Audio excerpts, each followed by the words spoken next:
eng kattasi menimcha shu bo'lsa kerak. Uni g'o'dasini qarang, kattaligini. Shu g'o'dasiga benzin rasxodi ko'p emas. 3,5 litr turbina motor plus gibrid tizimi. i4 Max tizimida ishlaydi. Shu hisobiga benzin rasxodi o'sha kam. 440 ot kuchi. Toyota'ning eng gigant modellaridan. Toyota Tundra bor-ku, o'sha bilan platformasi bir xil. Bosib orasimi hojaga?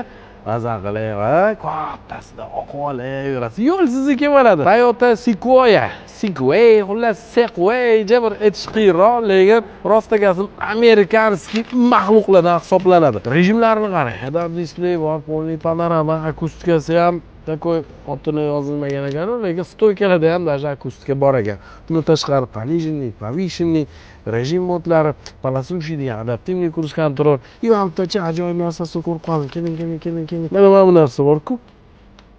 Nima deysizmi? Orqani pritsepda tormoziga mana shu. Gap yo'q, mana pritsep ulab qolsangiz-da. 36,000 probeg, kraskasi top-toza ekan.